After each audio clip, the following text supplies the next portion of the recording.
a little bit about expectations. I call it a Buddhist view, but expectations are also in psychology. But I like the Buddhist stance on this. So in Buddhism, there's this idea that what creates suffering, and therefore conflicts also, is attachment. An attachment to what? Of an attachment to expectations. I wish the world needs to be that way. That person needs to be that way. I need to be treated a certain way. Certain things need to happen for me to be happy. And if they don't happen, then I'm unhappy, I'm upset at the world, at people, So we all have certain expectations. Could be simply, I expect to be responded to when I speak to somebody. I expect people to greet me. I expect people to open the door for me, when I come in a building. I expect people to notice me. I expect people not to attack me. I expect to have enough to eat. I expect my car to work. I expect not to be late. Whatever your expectations are about your day. Whenever our expectations are violated, we experience unhappiness, negative feelings. My car breaks down. I'm expecting it to work in the morning. It doesn't turn on. I'm like, and then all of the other expectations, like I'm expecting to be on time, I'm expecting my day to go well, I'm expecting no problems, Now, if that really can make you spiral out of control, right, with all kinds of negative feelings, and discover all of your expectations. So, kind of the Buddhist monk approach is to laugh at everything. My car has just broke down. Ha, funny, I had the expectation that it would work. Imagine the Dalai Lama like smiling at his car doesn't start. Probably doesn't have a car, but probably doesn't have to deal with fixing his car. But that's the sort of like realize, I had an expectation for my car to work. Why would I have that expectation? So consider the appearance of strong feelings. Whenever you have a strong feeling about something, especially strong negative feelings, as a signal that one of your expectations has been broken.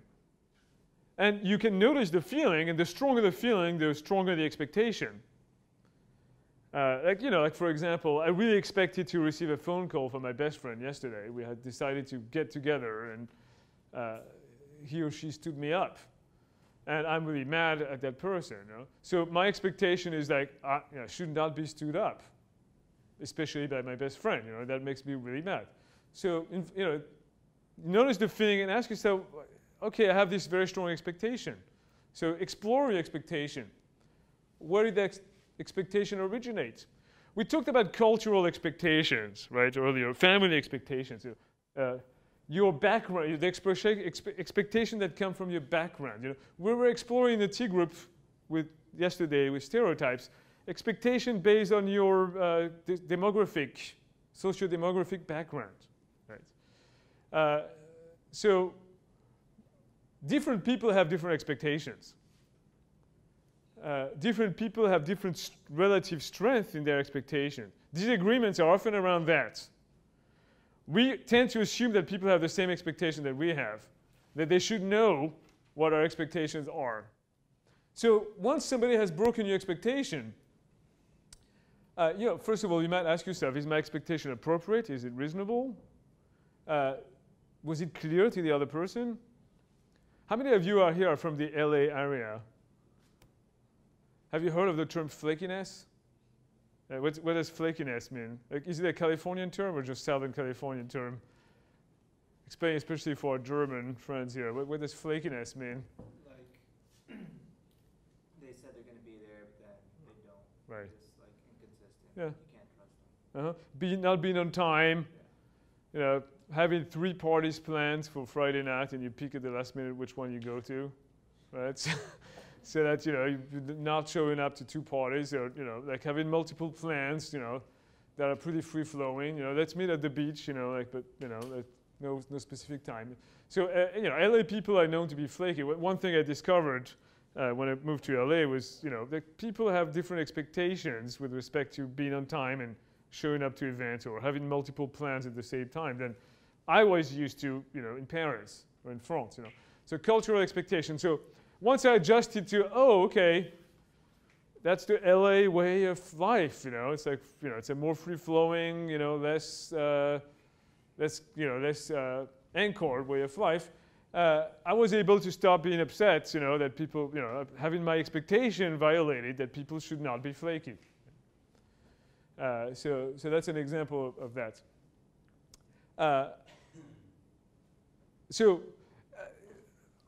I fall into this very often. My wife will tell you this. Quite often I have expectations, strong expectation, but I don't communicate them clearly to the other party because I assume the other party should know them. And sometimes I'm not even clear about what the expectation is myself. So that's an interesting one. So we have a lot of unconscious expectations. We only realize them once they're violated. So the example of like, my car should work is a good one. We don't think about whether our car should work. Unless you have a really a car that always breaks down, which is a possibility, right? You guys are students. But like unless you have something that always breaks down, you don't think about. I assume that I should. Most of you probably like having to eat every day, so you don't think about your expectation that I should be able to fill my hunger. So those are unconscious expectations that only come to the surface once they're violated. So, but that can create more problems.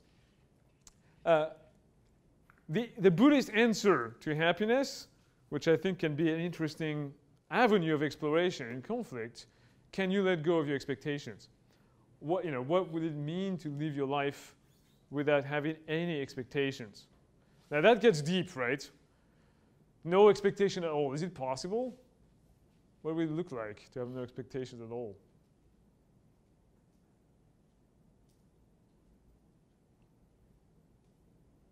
Try to imagine. I have no expectation I'm going to continue to live for the next minute. I have no expectation that when I, drop something on the floor, it's going to fall. I have no expectation. It's kind of like almost like being a newborn. No expectation. It's like letting go of your entire worldview. It's really like it brings you to really being in the moment and accepting the moment. A big problem. So it could be like a completely childlike, crazy person, or an enlightened person, a completely enlightened person who completely lives in the moment and accepts everything. No matter what happens, I accept it. I accept that my car could break down, that I could be attacked, that I could not eat today, that a catastrophe could happen, that I also expect that I could become a millionaire all of a sudden, and I accept, it's a kind of, I accept that all kinds of good things and bad things could happen all the time. And that's the sort of like enlightened perspective of like surfing with life and seeing life as an adventure and not trying to control what you can't control. Like that's one thing that I often think about is the notion of control. So expectations and control are related. The more expectations are about feeling that our life is under control, feeling that we're surviving, feeling that we're thriving. And it's a useful signal that tells us, how am I doing? Am I fulfilling my expectation for myself, what expectations other people have for me and all that?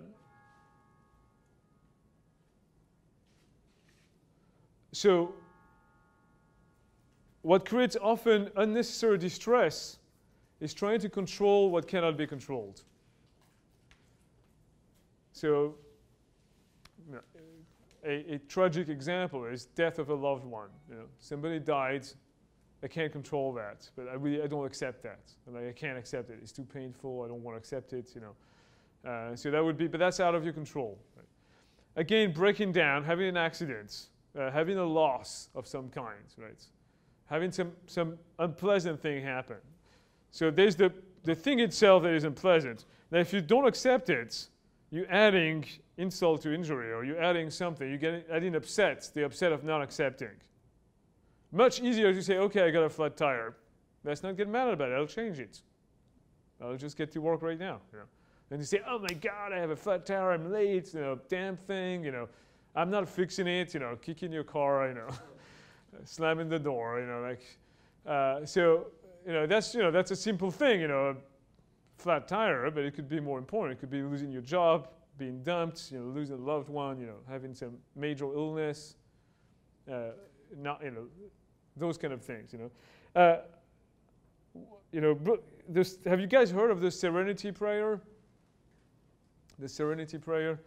It's a great. Let me bring it up here, because I want to have the exact words. So it's a prayer that's used by the in the AAA meetings. Here we go. So, God, give us the serenity to accept what cannot be changed, the courage to change what can be changed, and the wisdom to know the difference between the two. Right? It doesn't have to be religious. You can forget about God. Just let me have the power. May I have the power to accept what cannot be changed. So, acceptance, realizing there are things you don't control. Now, the Buddhist view of no expectation says you cannot control anything. It's an extreme version of that. You can't control anything. But this one gives you, okay, there are things that you can control. There are things that you can change. So for those, you need to have courage. The flat tire. Let me go and change the flat tire. I can change that. I can get myself out of this problem. And then, how do I know what to let go and what to latch on and get to work with? I think that's it's a great words of wisdom in dealing with conflict and expectations. Oops.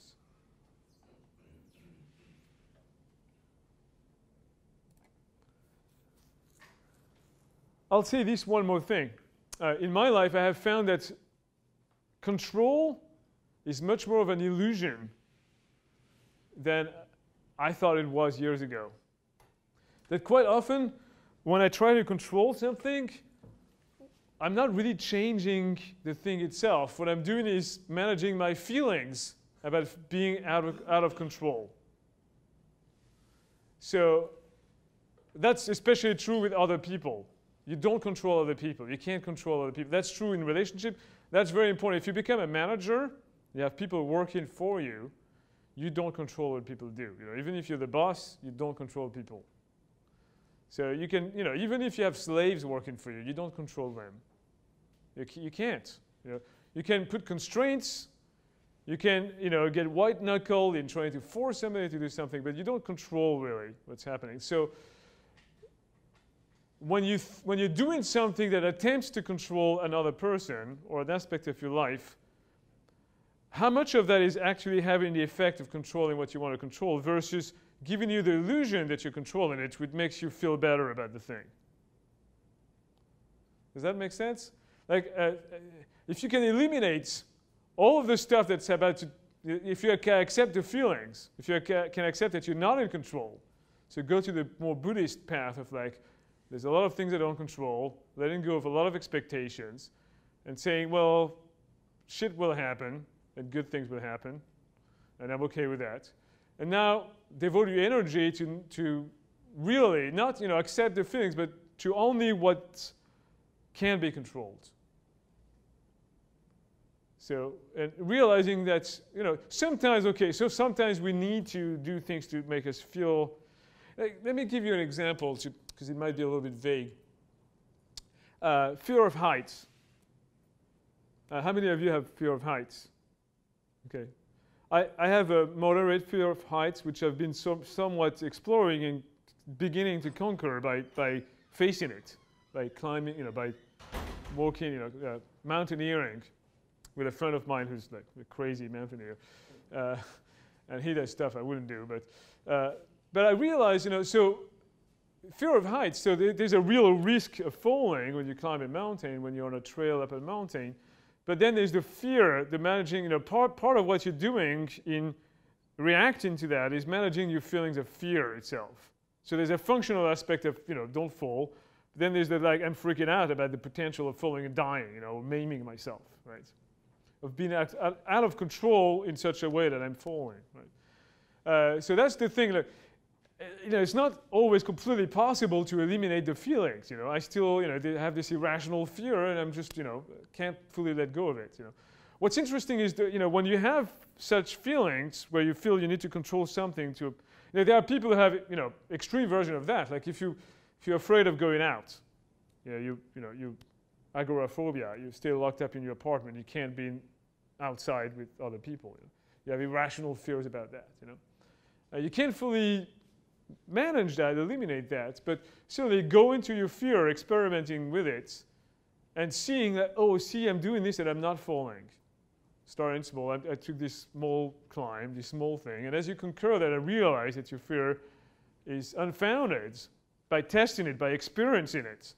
It's not something that's in your mind, it's like it's in the experience with your whole being.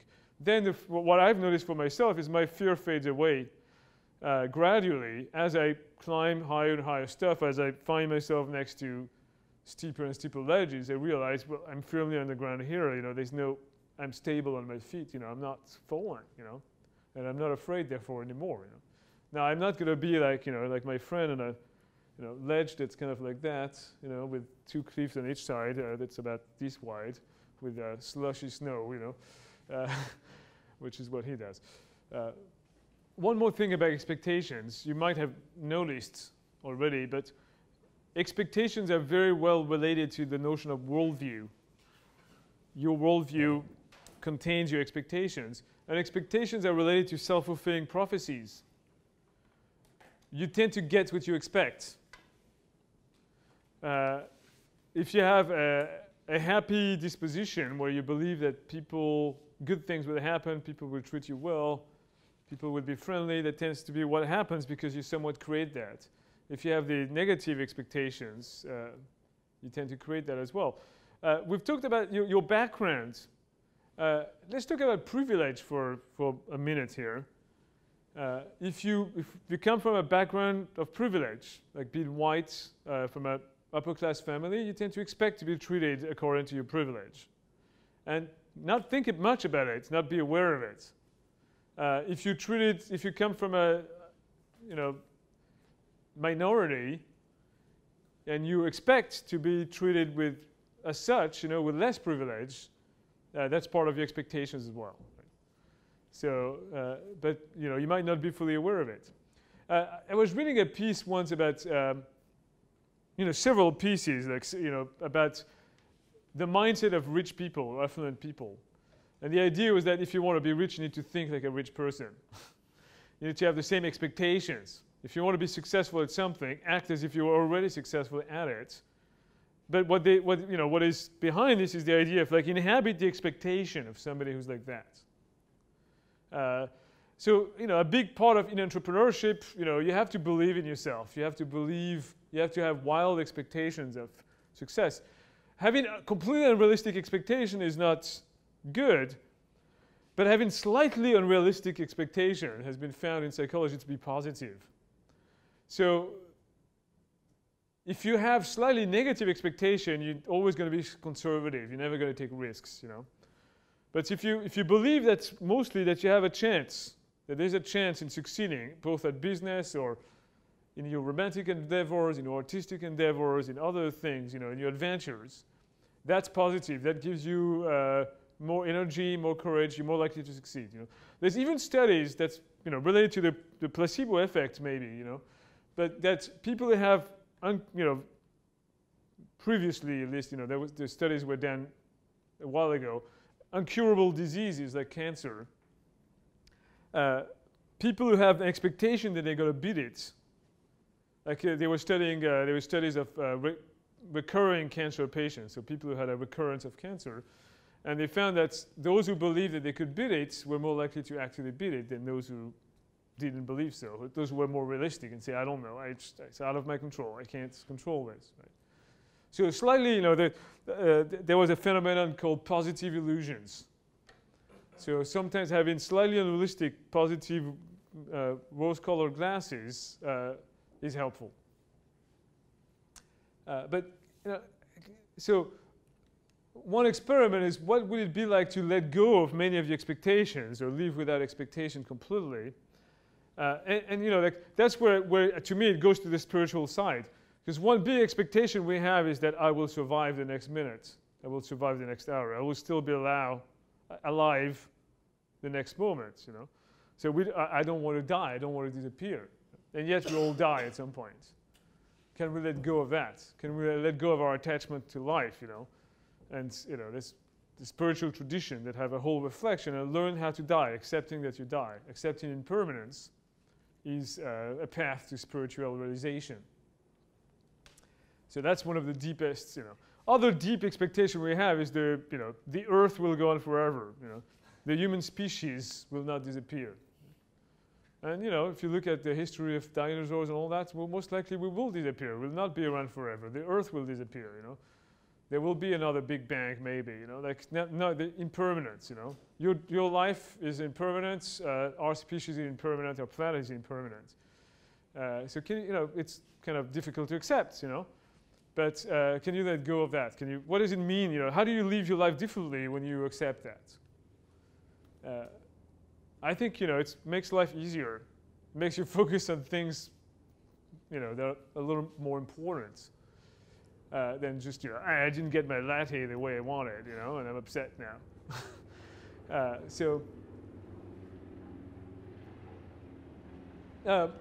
But beyond that, can you also playfully imagine, change your expectations? Say, what if I had completely different expectations? And see how it changes. So do a small experiment. What if I expected today that something bad will happen? You know, that might be a tough one to live with, you know.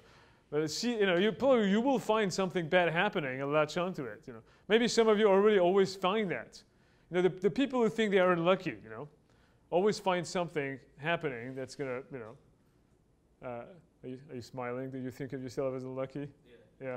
I'm sure you'll find things that happen. So that would be a great experiment for you. Like, change your expectations and say, I'm lucky now. Like, I have this expectation for me. Like, I call it my parking karma. I've noticed at some point that I always had extreme luck in finding parking spots. But part of it is, of course, my ability to notice spots and cars that are about to leave, right? So I have good, you know, I developed that. But I have my belief, you know, it's kind of a playful belief, you know, good karma with parking. But it invariably happens, you know, I have good parking karma. The more I believed it, this has been like for the last, you know, 15 years. The more I believe it, the more it becomes so, you know.